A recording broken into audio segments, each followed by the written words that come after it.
Hi guys, let's talk about spiral review today. When I Google or search on TPT for middle school spiral review, what I find is math spiral review. But is it just for math or can it be for ELA too? Ask you this, have you ever taught thesis statements and you feel like students have mastered them and then you move on, you give them an essay and they're not writing thesis statements correctly, or you taught simple compounding complex sentences, a few weeks later you give them an essay to write, they're not using sentence variety, they're just using simple sentences, or they're not using compounding complex sentences correctly. Maybe the problem is they just need a little review. But there are two problems that I have found with review. And when I say that I have found, I'm talking about in my own classroom. So learn from my mistakes. Don't do what I have done. We teach dozens of standards every single year. And we have to.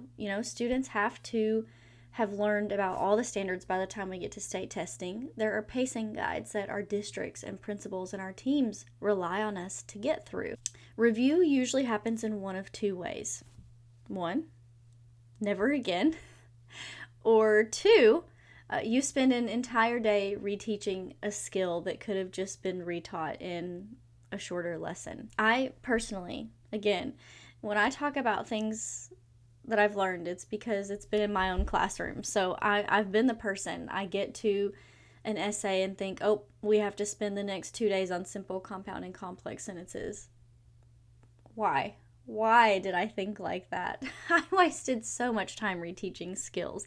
But there's a way to overcome this. Spiral review in ELA. Here's how spiral review works. You teach a skill, you revisit it again, then you revisit it again and again and again, but it gets mixed in with other standards, so it's not asking 10 to 15 questions about the same skill. It may be 1 or 2 questions in a day. Or you take a week and just focus on maybe 1 standard a day. There are multiple ways that you can do this, but the point is you're spiraling through every single ELA standard throughout the year, and they circle back. You can circle back more to the more important ones or the more difficult ones, or you can evenly circle back to all of them.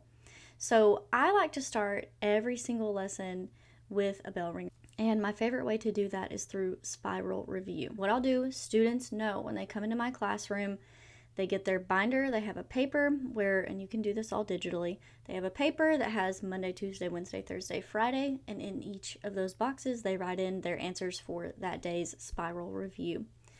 I give students, it could be 2 minutes, depending on the skill that day, 2, 5, 10 minutes to complete whatever that skill is on the board, whatever those questions are. Then, if it's something like central idea or any grammar concept or a multiple choice question, the only time I don't do this is if it's writing. But if it's a multiple choice question, I go over it with students right then and there so that I know how many of them got it correct or how many of them got it incorrect.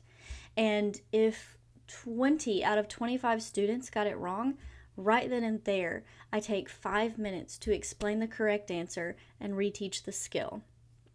Then the next day or next week, I can ask another question on that skill and know, did they get it?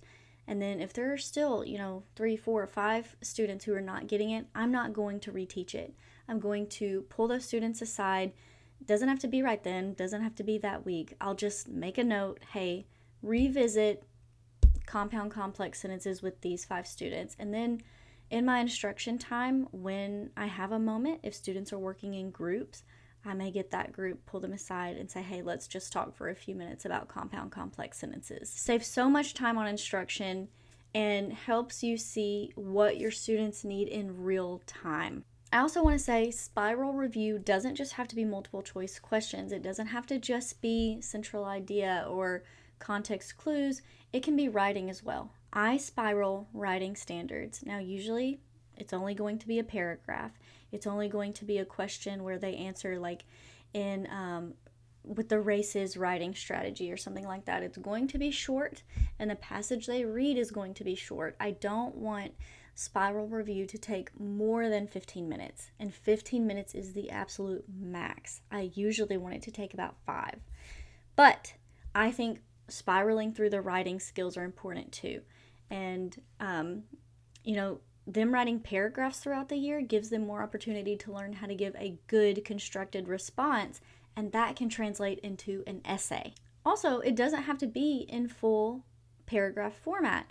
You can give a student a passage, short, remember, a writing prompt, and just have them to write a thesis statement. The whole week could lead up to fulfilling a paragraph. On Monday, they could read the passage and the writing prompt. On Tuesday, they could write a thesis statement, it's a paragraph, but a topic sentence. But if you wanted to address essays as well, one thing I do in Spiral Review for Writing is give them a passage and a writing prompt. I don't have them write a full essay, but I'll say, give me a hook, a thesis statement, 3 topic sentences, and then a closing sentence. That way I know that they can write a good outline, but we're not taking the time to write a full essay. One thing I will do with that right there, just a sidebar, you can have them use that outline and use it as an extension activity. If you have a bunch of early finishers, say, hey, go back to that outline that you made this week in Spiral Review and turn it into an essay. Students can also read a passage and revise it. You can give them a list of thesis statements and they can revise them or choose the best one or make it better. So as teachers, how can we make sure that students are retaining what we teach them? The answer is simple.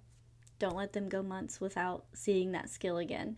A major bonus that I see too is the Spiral Review that I use in my classroom is very much test prep like.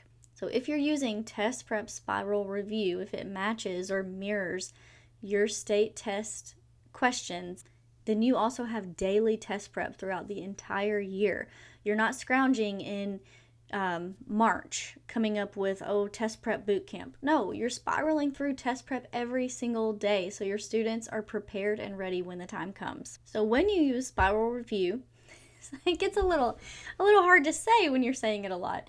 When you use Spiral Review in the ELA classroom, your students aren't getting to a skill and saying, I don't remember this. I've never seen this before. We've never learned this. They're saying, oh yeah, we've done this before. And my teacher even retaught it last week. I remember. This is why I find Spiral Review to be so important for the ELA classroom. And if you're interested in a full year of middle school Spiral Review, check out the description.